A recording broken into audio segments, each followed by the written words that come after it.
जय श्री राम दोस्तों, आज है हार्ड चैलेंज का तीसरा दिन।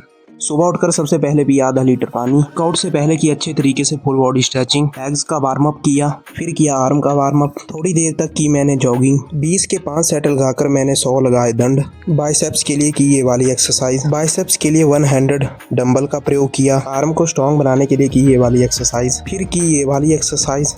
उसके बाद की वेट लिफ्टिंग।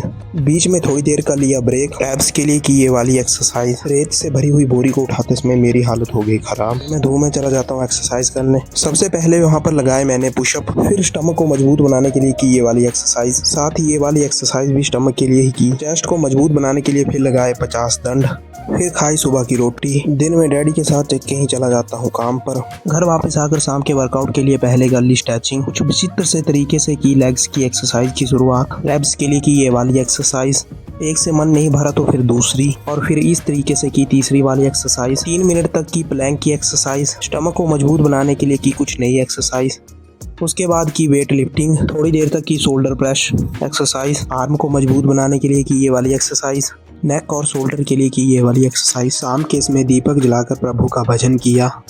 अर्जुन ने कहा, ऐसे महापुरुषों को जो मेरे गुरु हैं उन्हें मारकर जीने की अपेक्षा इस संसार में भीख मांगकर खाना अच्छा है। भले ही वो संसारिक लाभ के इच्छुक हैं, किंतु हैं तो गुरुजन ही।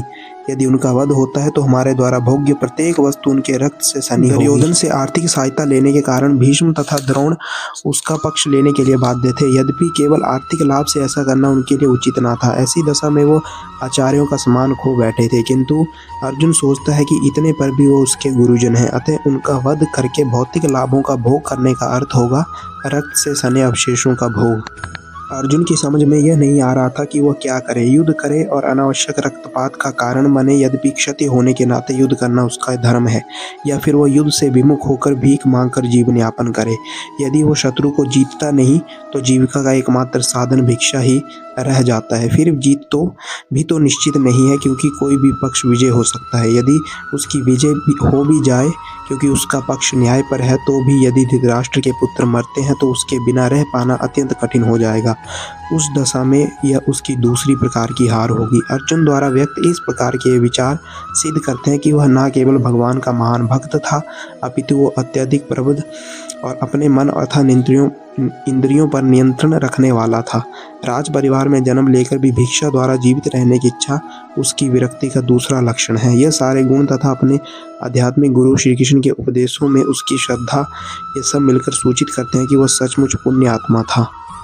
इस तरह से निष्कर्ष निकाला जा सकता है कि अर्जुन मुक्ति के सर्वथा योग्य था। जब तक इंद्रियां संयमित न हो, ज्ञान के पद तक उठ पाना कठिन है, और बिना ज्ञान और भक्ति के मुक्ति नहीं होती। अर्जुन का यह मानना है कि वह अब अपनी दुर्लभता के कारण अपना कर्तव्य भूल गया है और सारा धैर्य खो चुका है। ऐसी अवस्था में आपसे वो यही बात करना चाहता है कि जो मेरे लिए श्रेष्ठकर हो उसे निश्चित रूप से बताएं। अब मैं आपका शिष्य हूँ और आपका शरणागत हूँ, कृपया मुझे उपदेश दें। उसके बाद खाई दोस्तों शाम की रोटी। रही आज की सेल्फी। इसी के साथ सारे टास्क होगी कंप्लीट। जय श्री राम।